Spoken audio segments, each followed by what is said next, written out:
This is Meet the Candidates on Brattleboro Community Television. I'm Chris Lenois, and today we are visiting with Lieutenant Governor Phil Scott. He's the Republican candidate for governor. Thanks for coming to the show, sir. Well, thank you very much for having me on, Chris. So, kind of looking for a job promotion here in this campaign, and so I'll ask you sort of a job interview-like question to start here. Obviously, being up in the Montpelier area, a lot of people down here in southern Vermont might know your name as Lieutenant Governor, but thinking about things that you've done in your terms as Lieutenant Governor that have directly impacted some of the voters here in Windham County, what are the things you're sharing with them?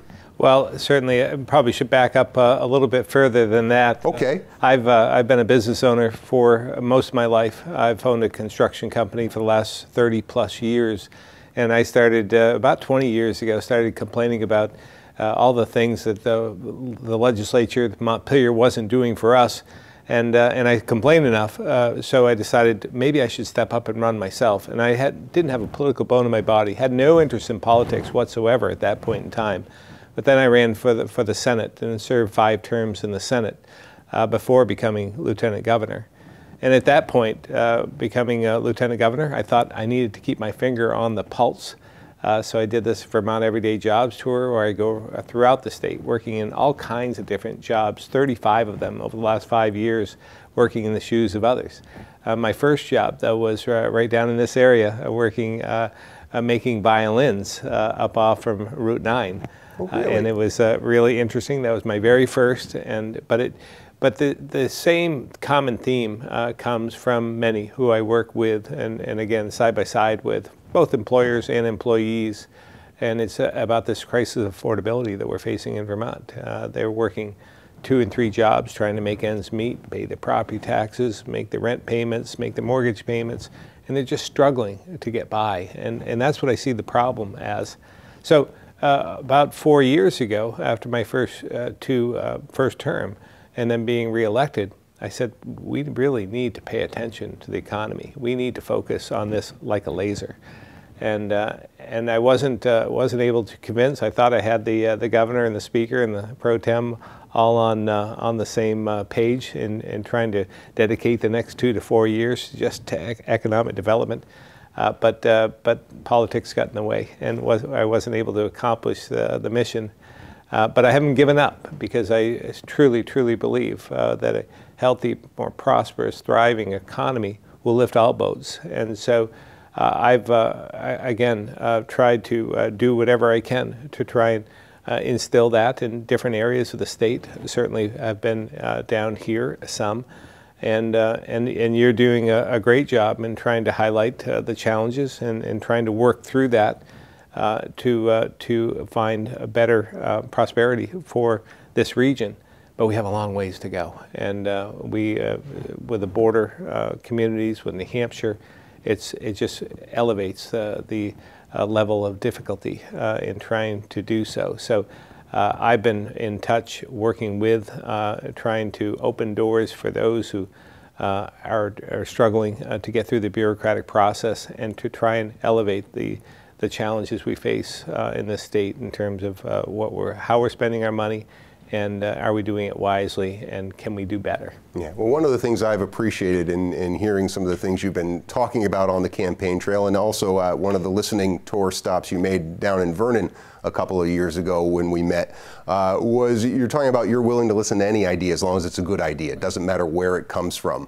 Kind of thinking about your leadership here, and you still have to decide on these ideas. So can you give us some insight into filters that you have in terms of how you, once you hear an idea and say, oh, that's a good idea, how you go through actually making an idea like that something that gets executed? Yeah, as I said, I've served in the minority my entire political life. I'm a very moderate socially, but I'm a fiscal conservative, and I believe that there is an avenue for us to take care of ourselves. We're frugal by nature, we're innovative by nature, and I just think that there's so many opportunities. And the listening tour you're talking about was really interesting, because after that first 2 years, I thought, we need to take the bull by the horns. We need to take this upon ourselves, and we need to get out there and listen to Vermonters and ask them what we can do to help in terms of moving forward with legislation. So I did these Vermont economy pitches, and and where I sought out, we did 7 of these throughout the state, and went and asked 12 to 15 entities, companies, whoever, to come and pitch their ideas to us. And it was somewhat of a cross between speed dating and Shark Tank. But I emphasize we give them 5 minutes and to talk proactively. So it's the economy pitch with a P, not a B, and because we don't need to get to bog down in negativity. What we need to do is figure out how we move forward. So there was many ideas that came out as a result of that, and it really gave me hope, because there's people out there that have a wealth of knowledge, a desire to make things better, and they're not just their voices aren't being heard. 2 years ago in the legislature, in the biennium, there was over 1,200 bills that were introduced in the legislature during that 2 years alone. We went through each and every bill, and we found that there were 30 out of the 1,200 that would have a positive effect on the economy. And out of the 30, only about 3 passed. So that doesn't tell me there was enough prioritization in terms of what it is we can do to help. As well, there was this last session that just ended in May. For the life of me, I can't find one single bill that had any meat to it, any jobs attached to it, anything that would really help us during this time of need. So again, it rejuvenates me. It's propelled me into wanting to run for governor, because I believe this is all about the economy, that we should be focusing on this like a laser, because a thriving economy will definitely lift all boats. Yeah, well, you're replacing Governor Peter Shumlin, who's a Democrat. You talk about being in the minority party for a lot of the time as lieutenant governor, and your opponent, also a Democrat, Sue Minter, who was part of the cabinet at the same time that you were part of Governor Shumlin's cabinet. And obviously, you don't control a lot of these ads that we're seeing out there on the campaign trail from the Republican Governors Association, trying to paint her as more close to Governor Shumlin than you. But I'm just wondering, obviously all's fair in love and politics, but do you want voters to completely disassociate you from your time as a member of Governor Shumlin's cabinet? What I want them to do is to take me at face value, because that's the way I am. I'm a Vermonter through and through. I believe in integrity. I believe that we, I guess my integrity means a lot to me, and I've worked hard to make sure that I give everyone a fair shake, and that's the way I treat everyone with respect, the way I expect to be treated, and it's as simple as that. So, yeah, some of these ads from both sides, I might add, the Democratic Governors Association has been involved, as well as the Republican Governors Association. And we can't coordinate with them at all. It's against federal laws, state laws, campaign finance laws, and we just can't do it. Neither candidate. But I've never run a negative campaign or a negative ad in my entire life. And this is my 9th election. So I've had all kinds of opponents, but I've never succumbed to that. And I think that we should be talking more about what we can do rather than what our opponents can't. And I think that that's healthy about Vermont, and that's the way, if we want to reinstill the faith and trust lost in the political process, because I think it's become so polarized nationally, and it's become somewhat polarized even in Vermont, we have to act appropriately, just be yourself and make sure you follow through. If you make a promise, follow through on it. And if you can't, stand up and say, I failed, or the reasons why you can't. And I think Vermonters respect that, and that's what I seek. Just respect, and I'll respect you. And those ideas that I talked about, regardless of party, are just what the filter that goes in. Does this help Vermont? Does this help make Vermont more affordable? And does this help the economy in some way? And if you answer yes to the 3, then let's discuss it. If it doesn't, let's put it on the back burner for now. Let's take up the issues that really affect us. All right, fair enough. We're taping this on the same day that Vermont Public Radio has released their latest poll.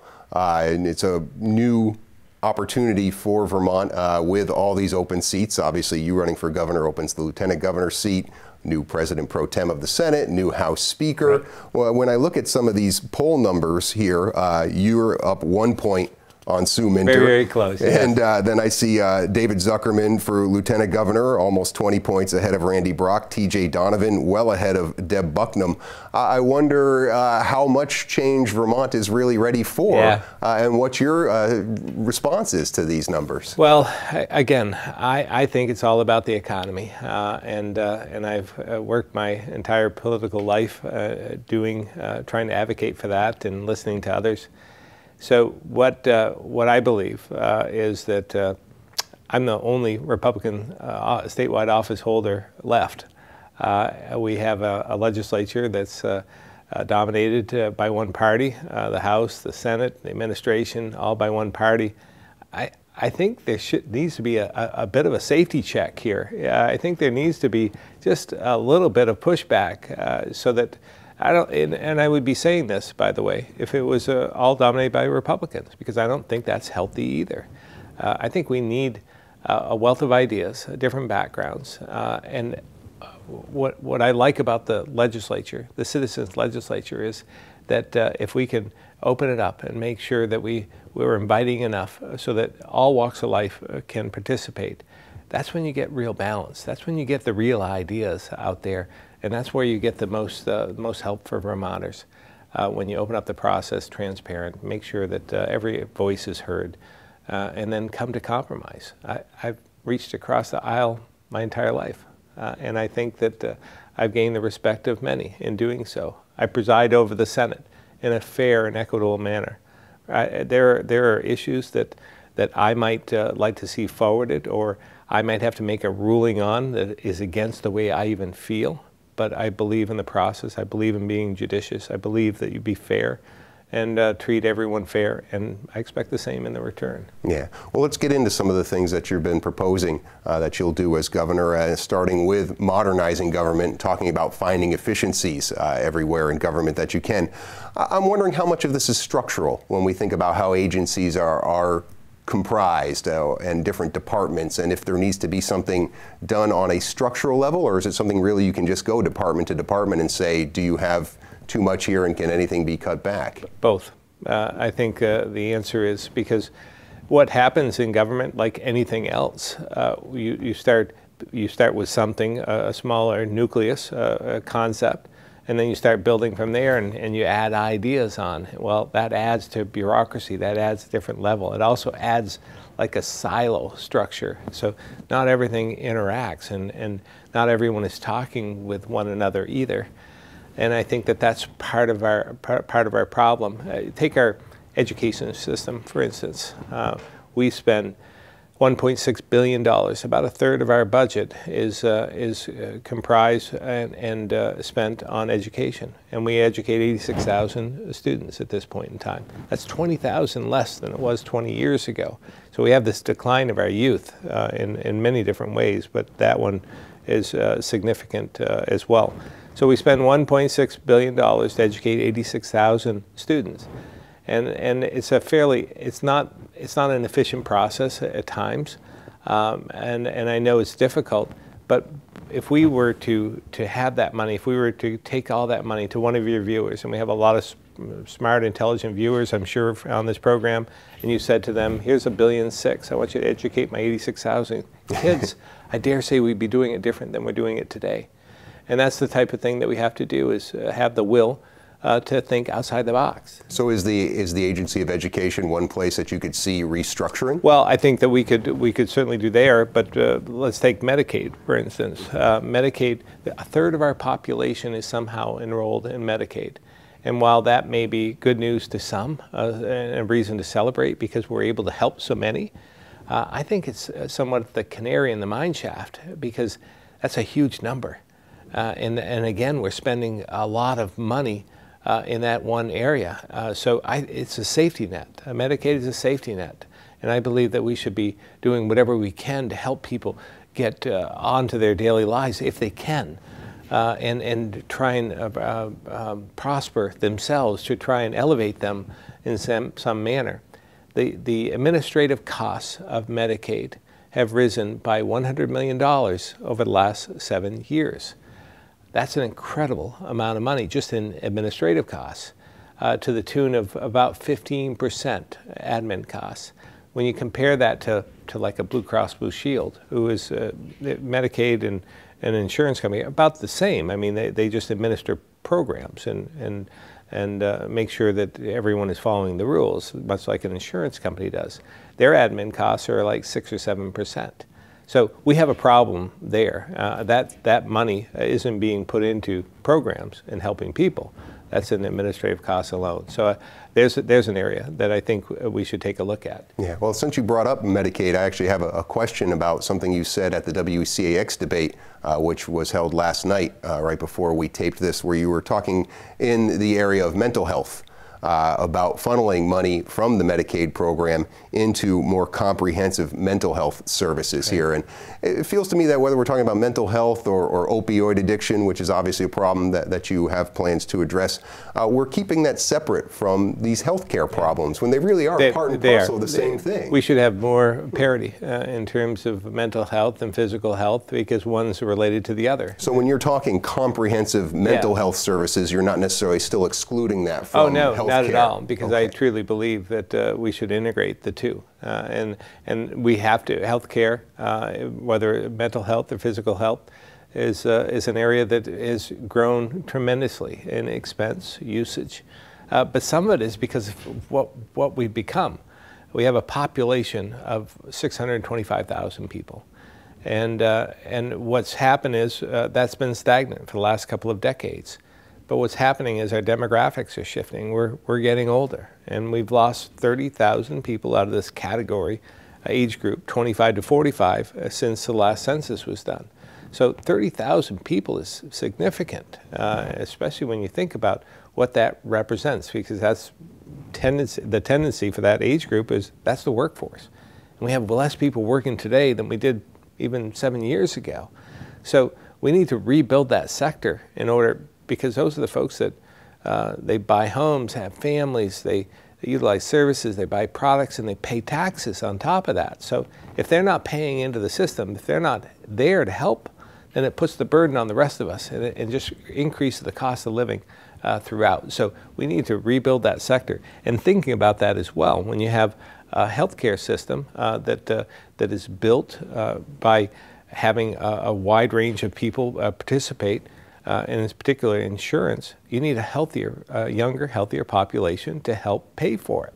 Right. So if you have less of them in there, then that's one reason the costs are elevating, because we're aging, we utilize services more, and so it just increases the costs. So we need to pay attention to demographics. That's part of the answer, and population. Well, and when I think about the costs of health insurance, and I know some of your plans talk about finding more affordable policies, I think one of the more under-discussed aspects of the Affordable Care Act were the policy mandates on what health insurance had to cover that they hadn't covered before, and that's obviously driven up the cost. But you're in the business world, right? You get what you pay for. Right. Quality is important here. As you try to build out more affordable options for health insurance, how do you also make sure that it's actually giving people the coverage that they need? Yeah, sure, and that's part of this population, reintroducing more of our youth to the state, again, to build out that younger, healthier population. And that's part of, I've heard a lot of talk, and in fact there's going to be a study that comes out on this very notion, but they want to expand Dr. Dinosaur to 26, okay? And that sounds good, you know, that we'd be able to take care of more people a little older. Instead of 21, it goes to 26 during that time, so-called free health insurance. And it sounds good on paper, but again, as an example I used before, we need the younger, healthier population involved in the overall health system in order to keep costs down.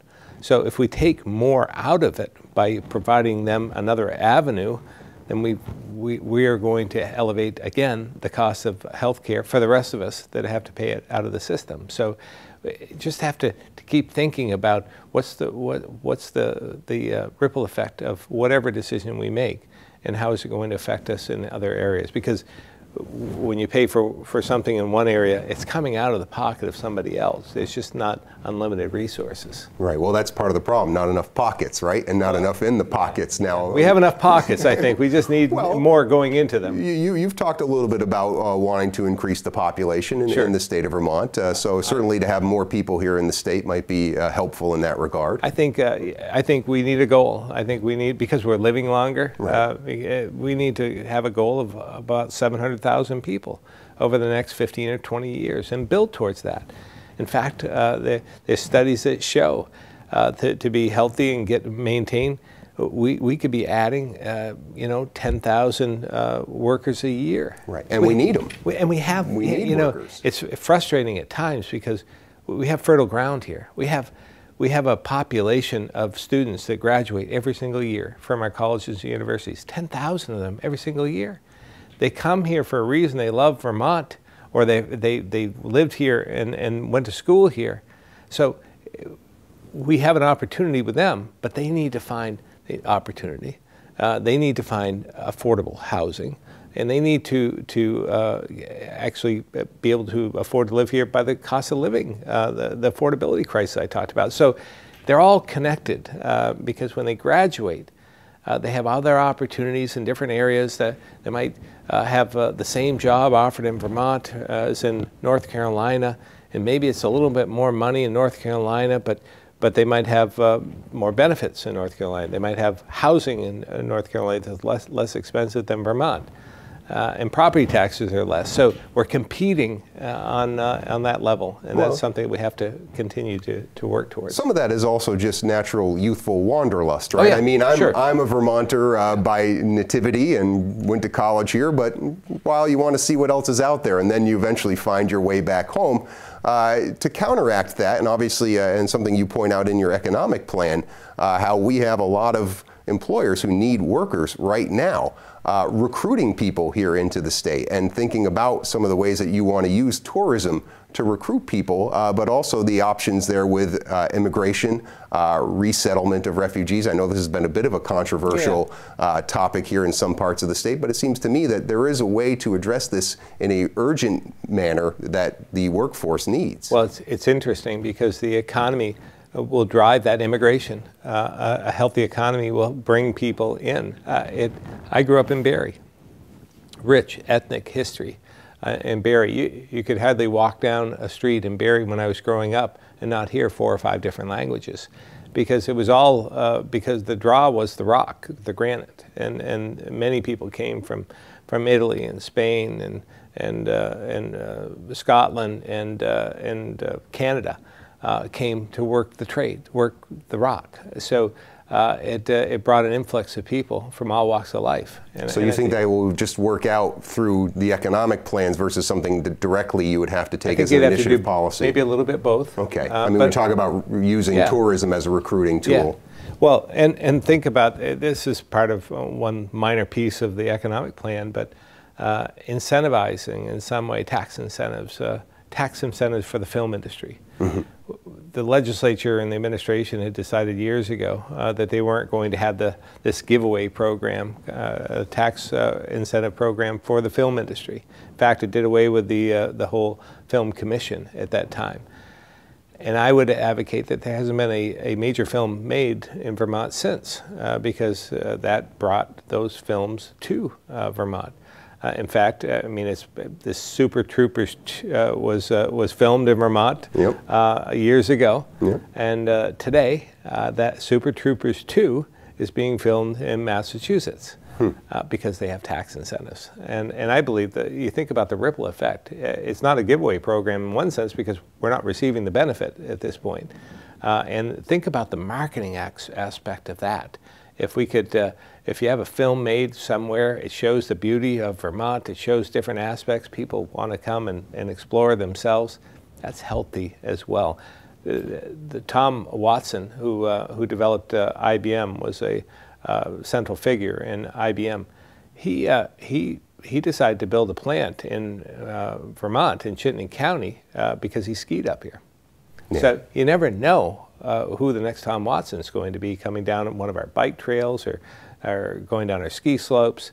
it could be the next opportunity, but we have to at least have them explore here. Well, being one of the gateway parts of the state for other states coming in here, I mean, this whole recruiting people to live here through tourism, I think is really key to Windham County. Across the United States right now, demographics are changing, and we're not really catching up with that in terms of the ethnic population here. And I can't think of a bigger detriment right now to recruiting people to come here through tourism than the study that was published earlier this year with the Vermont State Police and the inordinate number of stops that they make in vehicle searches of people of color. Yeah. When you think about, again, the changing population across the United States, this is really an economic issue that plays itself out through law enforcement and the reputation we have. Just your thoughts on that, how much more scrutiny this needs? Treat people the way you want to be treated. It's almost as simple as that. I think there needs to be proper training.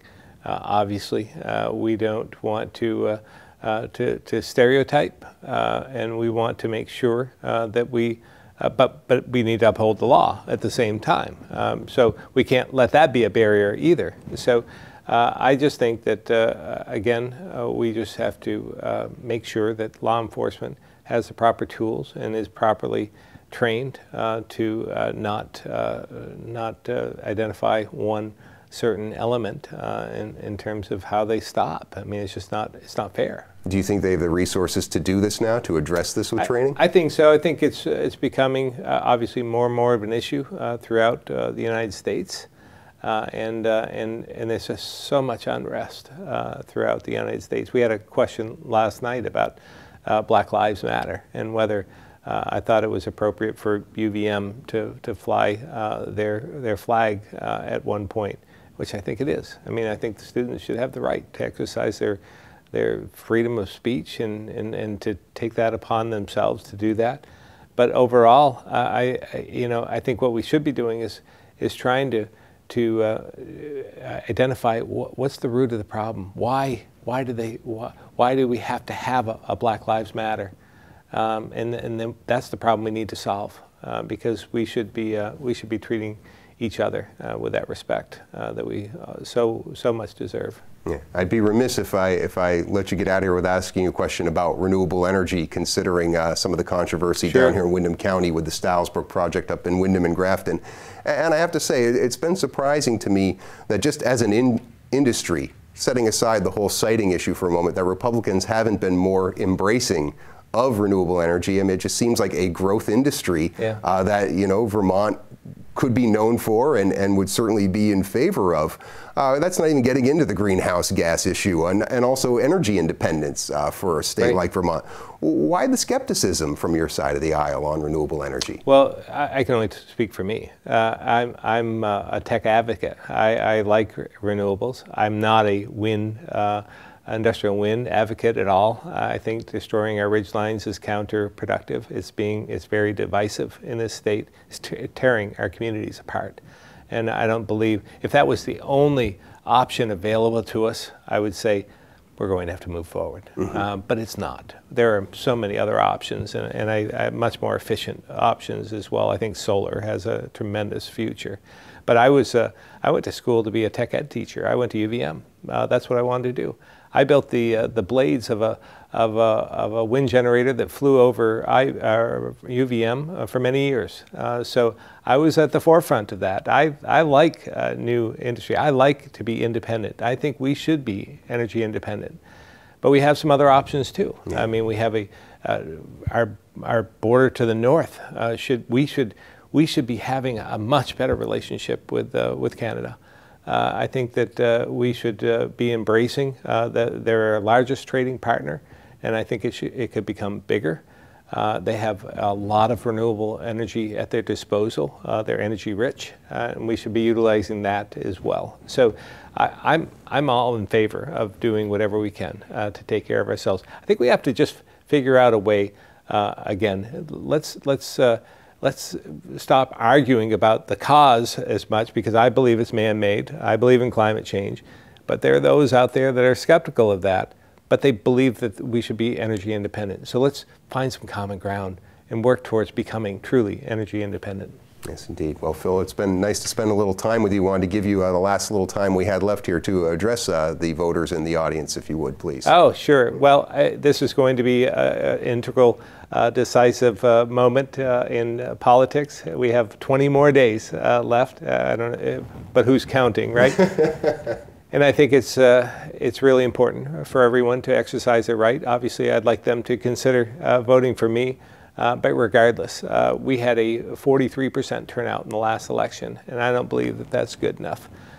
We should pay attention to what I think is really important to Vermont. I believe it's this crisis of affordability, focusing on the economy and reinstilling the faith and trust that's been lost in state government. And I've worked my whole life trying to listen to others, trying to respect others, listen, learn, and lead, and I believe that I'll do so, and I promise that I will be an advocate for Vermonters, and we can.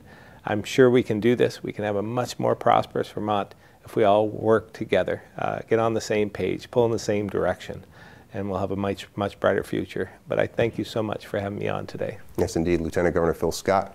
Pleasure to have you on the show. Thank you so much. Thank you. Want to remind everybody out there that Election Day is November 8th, but early voting is available now. You can go to your town clerk's office and get a ballot. Also want to remind you that this episode of Meet the Candidates and other ones will be available online at BrattleboroTV.org.